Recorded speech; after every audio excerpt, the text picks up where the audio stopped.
31 अक्टूबर के दिन दिवाली का त्योहार मनाया गया। लोगों ने खूब पटाखे फोड़े और अगले ही दिन यानी कि 1 नवंबर को दिल्ली की हवा जहरीली बन गई।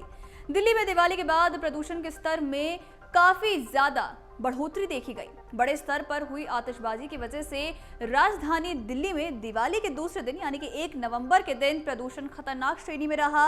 अशोक विहार और आरके पुरम की बात करें तो इन इलाकों में बुरी तरह वायु देखी गई। इस बार एनसीआर में दिल्ली की हवा सबसे ज्यादा खराब रही। दिल्ली से लेकर नोएडा, गाजियाबाद, गुरुग्राम और फरीदाबाद तक प्रदूषण फैला हुआ है। दिवाली के दूसरे दिन दिल्ली का AQI 227 पहुंच गया है, लेकिन हवा अब भी खराब श्रेणी में है, जो स्वास्थ्य के लिए बहुत ही नुकसानदेह है। सेंट्रल पोल्यूशन कंट्रोल बोर्ड के अनुसार बात करें तो दिल्ली के लोधी रोड के आसपास शनिवार सुबह वायु गुणवत्ता 227 पर है, जो कि खराब श्रेणी में है। वहीं अक्षरधाम मंदिर के पास धुएं की एक परत छाई हुई है। CPCB के अनुसार वायु गुणवत्ता बहुत खराब बनी हुई है। अब आने वाले दिनों में लोग छठ का त्योहार भी मनाने वाले हैं, लेकिन यमुना में बढ़ता सफेद झाग कुछ और ही संकेत दे रहा है।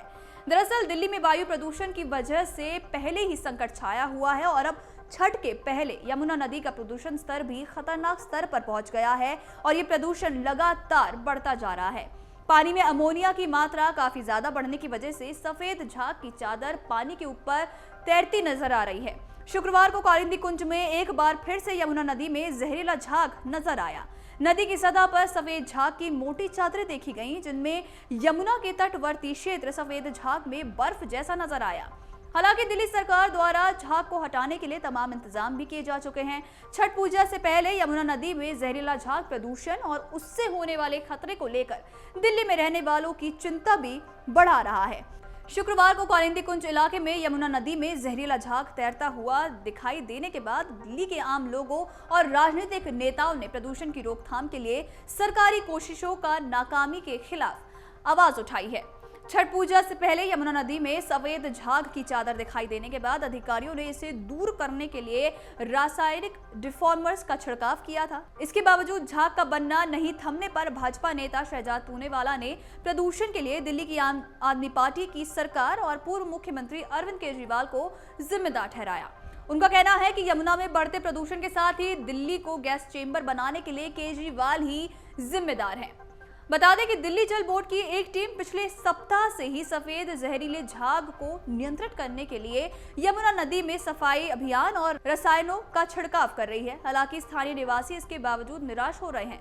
यमुना नदी के आसपास रहने वाले लोगों ने छठ पूजा पर प्रदूषण के प्रभाव के बारे में चिंता जताई है। उनका कहना है कि आप देख सकते हैं कि यहाँ बहुत ज्यादा प्रदूषण है। छठ पूजा के लिए समस्या खड़ी हो गई है। हमें अब ये सोचना होगा कि यहाँ छठ पूजा की भी जा सकती है या फिर नहीं। यमुना नदी में झाग कहां से आता है और कैसे बनता है, उसको लेकर भी ज्यादातर लोगों के मन में सवाल उठता है। हालांकि ये सब जानते हैं कि यमुना नदी में प्रदूषण का स्तर बढ़ने के कारण जहरीला झाग देखा गया है। एनवायरमेंटलिस्ट यमुना नदी में इस तरह की घटना को लेकर दिल्ली में पर्यावरण नियमों और राज्य के शासन को मजाक बताते हैं। उनके मुताबिक यमुना नदी की सतह पर बहुत सारे झाग से जुड़े प्रदूषण के सारे स्रोत मुख्य रूप से दिल्ली से ही है, भले ही दिल्ली सरकार इसके लिए पड़ोसी राज्यों पर दोष मढ़ना चाहे। आपको बता दें कि दिल्ली के 17 बड़े नाले सीधे यमुना में ही गिरते हैं और यमुना नदी में सफेद और जहरीले झाग बनने के पीछे पर्यावरण और इंसान दोनों की गतिविधियां जिम्मेदार हैं। पर्यावरणीय कारण देखें तो मानसून के बाद गर्म पानी का तापमान सर्फेक्टेंट की हरकत को तेज कर देता है। इससे बनने वाले कंपाउंड पानी की सतह पर बनने वाले तनाव को कम करते हैं और झाग बनना तेज हो जाता है। जल का स्तर और प्रभाव कम होने पर यही ठहराव झाग को इकट्ठा होने और देर तक बने रहने के लिए जिम्मेदार होता है और बिना ट्रीटमेंट वाले सीवेज की मात्रा बढ़ने से यमुना नदी की ये समस्या और भी ज्यादा बढ़ जाती है। अब जो कि राजधानी दिल्ली का प्रदूषण स्तर लगातार खराब होता जा रहा है और यमुना में भी जहरीला झाग है, तो अब देखना ये होगा कि इस मामले में कब तक लोगों को राहत मिलती है। अगर आप ये वीडियो YouTube पर देख रहे हैं तो हमारे चैनल को सब्सक्राइब कर बेल आइकन दबाएं और Facebook पर देख रहे हैं तो हमारे पेज को लाइक करें। 8 मिलियन प्लस सब्सक्राइबर, आपके इस भरोसे के लिए बहुत धन्यवाद।